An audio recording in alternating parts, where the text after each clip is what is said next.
Hello and welcome back to White Lines Football. Lewis again here today, joined by Jack, and we are very lucky today to be at Preistfield, joined by Gillingham defender Gabriel Zakuani. Thank you very much for coming on. So, start off a little bit talking about your previous career. We do this with every guest we have on. How did you get into football? How did it all begin? I think like most boys, played football as a kid, and just me and my brother, we played that in the States. Just we're playing together, and then we ended up getting lucky enough to be spotted. Have you always been a centre back, or is it? No, I started as a striker, so I worked my way back, and then I went midfield, and then be a goalkeeper next year. No, I think I realised straight away that weren't really me. You know, I'm better at stopping. All kids start as strikers, really. Everyone wants to be a striker. Exactly. Yeah. Is it like the physical side of it, as most centre backs normally say, or? Yeah, I like the physical side. I was always quite a good athlete as a kid, so it made it easier for me to stop players from playing. So you sort of did a lot of sports when you were young, and then filtered into football. I sort of did a bit of everything. I like basketball. Yeah. I like athletics, running. So and then with football, you can sort of do all of that athletic thing comes out of it. So it's definitely helpful, isn't it? Yeah, of course. Yeah. So you started off your youth career at Leyton Orient. Yeah. What was the point where you sort of knew you'd made it and you were going to be a professional footballer? No, to be fair, at Orient, when I went there, I didn't actually think I'd make it because I had a lot to learn. I used to stay behind a lot to do extra. They saw potential, but that's why they sort of worked with me a bit more than the other lads, because I had sort of size and things like that, you know. But when I got to 15, I was captain in the youth team, and from then I thought I've got a good chance there. Was that the under-18s or the under 90s? It was there. Oh, right. Yeah. You're at Stoke as well. You played at quite a high level under some good managers. No disrespect to sort of the other teams you played at, but do you feel like there's a bit more pressure playing at a high level, or is it just the same thing, same routine? No, I think as a professional, you adapt to whatever you've got to do. You know, at Stoke I was quite young as well, so a big crowd, noisy. It's a lot of pressure, but I think you just adapt. You get to the point where it becomes routine. Yeah. Nice. So obviously you're at Peterborough. Spent quite a lot of your career there. I just want to touch quickly. You went to watch them against Charlton. Yeah. How did that feel, that game? Yeah, it's good. You know, I've always had a good relationship with them. You know, I was there for over 7 years. Yeah. So it's a long time. So I've got a good relationship with Peterborough, the whole community. I think it just felt good to see your friends, really. Was it good when you, because obviously we went, didn't we, when you went and won out there, 1-0? Yeah, it felt good because I've been back with Northampton, and because they're rivals, I've got a lot of stick, so it's good to stick with them. I was watching earlier this morning an interview when you joined Northampton. I sort of mentioned it. Through your time at Peterborough, what was your time out there? It must have been good, because you say you call it home for yourself. Yeah, it was very good. I enjoyed every second of it, especially we've got a lot of promotions under our belt. Played a lot of it in the Championship, so it was always I remember it with good memories, you know. A lot of highs, a few lows, like you do get at every club. But you know, as a place, I really enjoyed it. So how did it come about leaving in the end then for the second time?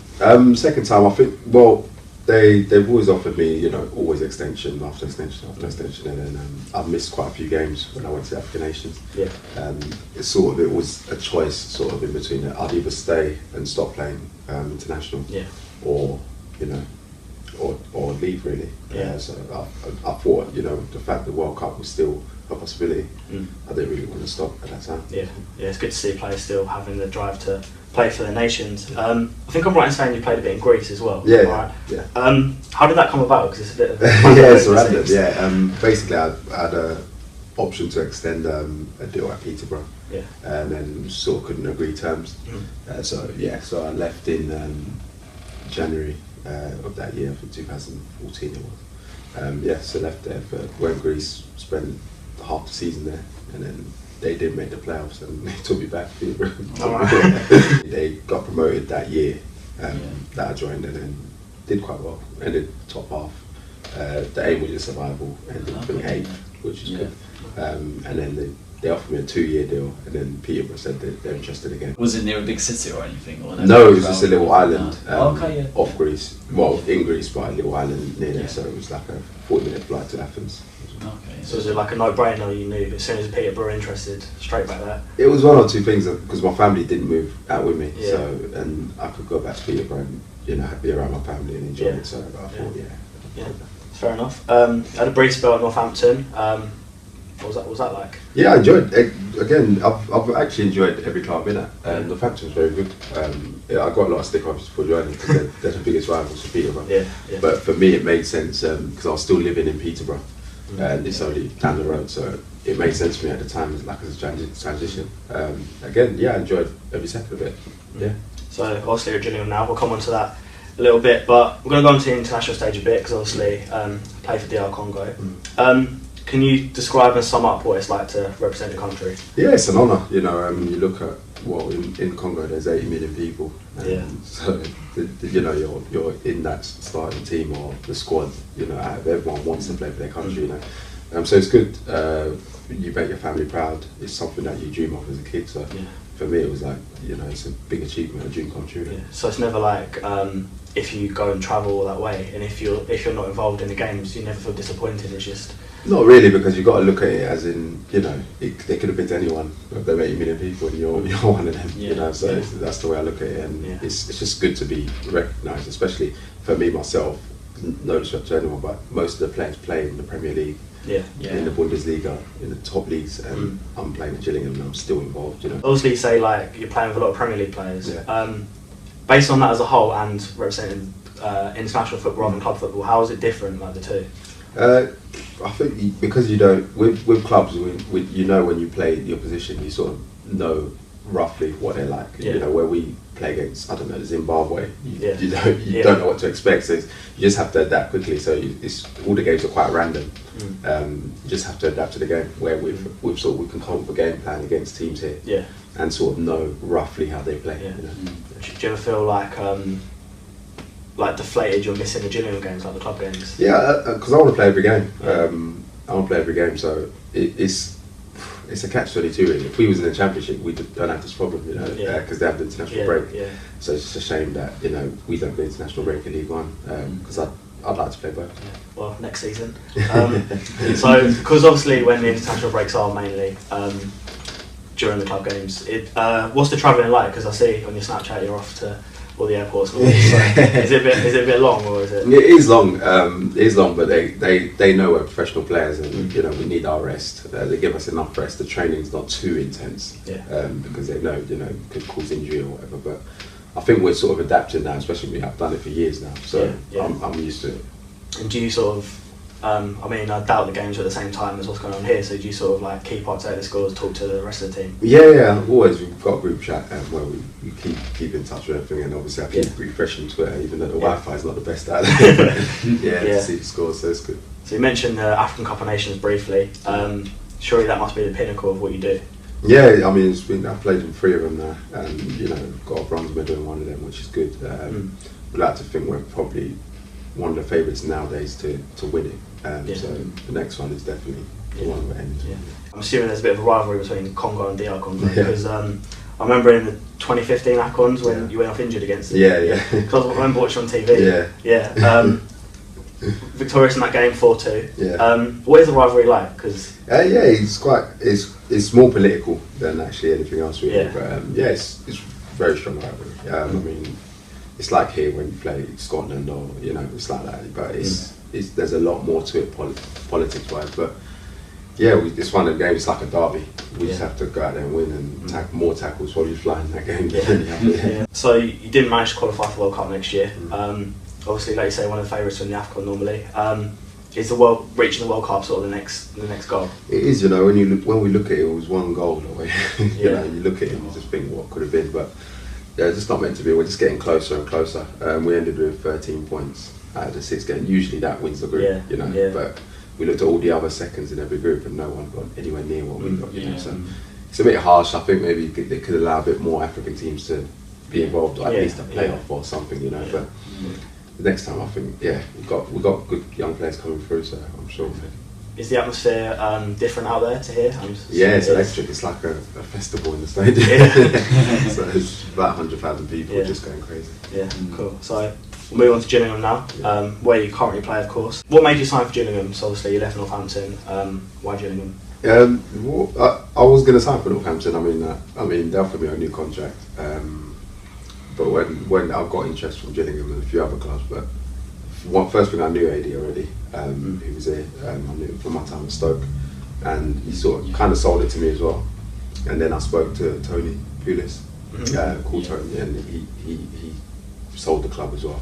And I sort of did my research as well, and I thought, yeah, it's the right place. You didn't fancy it at West Brom then? I see on your Snapchat a few videos of the squad and the wheel as well. Yeah. How have you found it so far, your time here? Yeah, I've loved it. I've settled in really quickly. Yeah. We've got a good group of boys. Everything's just going well off the pitch, and then now things are showing on the pitch as well. There's a good unity. I really like the dressing room. I think all the boys are good boys. There's no one that I think is left alone or anything like that. We're all quite a good group. Yeah, I think you can definitely tell, like, especially when we were struggling sort of thing, like even on the pitch, like at half time you were like joking about not getting on, which is always a really good thing, like it's like halfway of getting there, isn't it? Yeah, you can always see everyone's playing for each other all the time. It's good. That's a good thing. You mentioned you came here under Eddie Pennock. Obviously he's not here anymore, and you've played under 3 managers here. I think it's fair to say. Has it been hard to switch up, or do you just sort of get on with it, get your head down? Like for someone like myself, it's part and parcel of football. You know, people come and go, and you just got to do your job. So I've not really found it difficult myself, but so I've just got on with it, and I think you can see everyone's really enjoying it. The team's gelling now. There's been a lot of new players, and I think all we can do is keep going. Yeah, definitely. And now under Steve Lovell, of course, form's definitely picked up under him. You came out publicly and backed him before he got the job. What's it like playing under Steve? I think he's given us a lot of freedom. Yeah. I think the boys are playing with a lot of freedom. He's letting us express ourselves, especially in the attacking half. As a defence, I don't think we've been bad all season. I think we've been quite solid anyway, you know. But I think we lacked a few things going forward, and he sort of put that in and took the shackles off a few of the players. And I think it showed. Yeah, because it was. I remember sometimes being a bit frustrated in terms of the attacking wise, but then when we went to Peterborough, his first game, we obviously got the result. Like we went together, and we were just like, really we're attacking. No, the midfield definitely showed more aggression going forward as well. Yeah, more freedom, like you say. Does he different to other managers in a way? Like you say, gives more freedom. Yeah, I think he likes to make sure the boys are happy. Yeah, so whatever makes you happy, what you need doing is approachable. So I think that helps as well, because a lot of players prepare differently, and he likes to keep everyone like happy within themselves. Really. Yeah. So you're obviously a senior player. I mean, I don't know. I've not seen anything official, but I think it's fair to say, basically, vice captain. Do you have a sort of responsibility to help younger players, or do you take it up on yourself? Yeah, I mean, I've always been that sort of player anyway. But I do it myself, because I know when I was growing up, there was people that looked after me. So I always take it upon myself to sort of look after them and guide them, and whenever things get tough, just put arm around them. It's a good bunch coming through here. It's good to see. So obviously, you're playing League One, you've played at different levels. Is League One different to a higher level or a lower level in terms of physicality? Or yeah, I think the lower you go, the more physical it is. Because when playing sort of in the Championship or the Premiership, there's the players that they sort of there's good players on the ball, so it's a bit more tactical, to break it down. But I think in League One, it's more of a battle, and the good quality players on the ball would be the difference with the game for you. And obviously you mentioned the tactics. You obviously get different formations in a game. This season we've seen a back 4 and a back 3. Normally when we have the back 3, you're playing in the middle. Do you prefer that because it's in the middle? I play in the middle, so it's too protecting me, so I don't have to do much running. No, I don't mind as long as I'm in the team, really. That's the main thing. But in the 3, I would always want to play in the middle, really. Preferably. In the 4-4-2, I don't think it makes a difference. What side I play, really. Obviously, you've been here since the summer. What have you made of the fans so far? I think because I played here quite a few times with my previous clubs, and that end there, Raidman, it gets lively, So that's why even if I win the toss, when I'm captain, I like shooting their second half, to just get over the line. So it's a very lively bunch. Because I don't know if you've had it yet, but when because we always shoot around in the second half, and then if it gets switched around, then everyone boos. Oh really? So what are the obviously you've been under 3 different managers, been in and out of relegation zone a little bit. What are the aspirations for the season? I think we can't really. All the targets have got to be short. We just got to move on to the next game, because at the moment the way we're playing, it's just a shame that everyone at the bottom sort of picking up points as well. That's the only thing about timing. But I think we can only look up at the moment. if we get out of the relegation zone, the aim is for the next one to go up another place and another place. That's all we can do. So we're a bit cheeky here. I think I'm right in saying you've got a 1-year deal here with an option to extend. Do you know how you feel about that at the minute? You know, I've not actually thought about it. The only thing that's been on my mind is the next game, and keep my form up. And after that, everything works itself out, really. I'm enjoying it. That's the main thing. And then everything else will just sort out when the time comes. I think I speak for a lot of fans in saying we'd love to see you extend, but obviously a lot of time to go. I'll hand over to Jack. He's got a few quick fire questions about the squad. So I just thought we'd get a bit of opinion, like we did with Ryan Huckle about the youth team as well. So I thought we'd get it with the first team as well. Yeah, no problem. So who'd say the most hard-working trainer is at the club? Hard-working trainer. Apart from you, of course. I'm definitely not there. I'm better than training. I'd say Bernard. Yeah. I thought because like he sort of, I know he like don't stop. Yeah, He's got a lot of stamina as well. I'd say him and Lee Martin fight for that one. Yeah, definitely. And he's obviously a big pivotal place in the squad. If he has a good game, like we tend to have good games, don't we? Because like he sort of drives a lot going forward. Who's like the quickest player? List. Yeah. I was thinking Parker, wasn't I? Bradley Thompson, maybe. Nah, List I'll go for. Well, they're gonna hate you for this. Who's the slowest player? There's a toss up with Max and someone else. I was thinking Hesse. I was thinking actually. Who's like the joker of the changing rooms? You know what? We've actually got quite a lively bunch. There's quite a few jokers. I'll go with Brad though. Brad Stephenson, young. He's a funny one. Because I saw when it was recently, I can't remember. It might have been Liam Nash spinning the wheel, and then everyone started going nuts. Who'd you say like on the training pitch sort of thing, like the biggest complainer, like sort of thing? Max is a motor. Is he? But Lee Martin wins that. So it's the hardest worker, but the biggest motor as well. Nice. What about the best dancer? I don't actually know for sure, but I'll put Nash there just for the banner. What about and the worst dancer? Nash as well. What about like sort of turning up to training in the worst dress sense? Ben Nugent. Ben Nugent? All day. Pretty confident on that one. What sort of stuff does he come out with? Just rolls up his jeans. What about the most intelligent? Have you got any intelligent ones in there? Yeah, Stuart Nelson. Stuart Nelson? Yeah, that's inspiring. Yeah. Who takes like the most selfies? Do you have any ones like... Brad Gomes. Really? He loves himself. I was myself. What about practicing the goal celebrations the most? No, Embo. No, Embo? Yeah, he poses for everything. And then finally, who's the longest in the shower?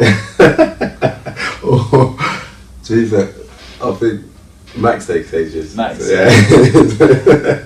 There we go, a little insight into the club there. That does wrap up this interview, so thank you very much. Cheers, thank you very much. Thank you very much. I'll leave the links to all Gaby stuff in the description. As well, you can check out everything for us in there as well, our channel partners, all the other channels as well, all the social medias. Thank you for watching. Please remember to like, subscribe, and goodbye. Thank you.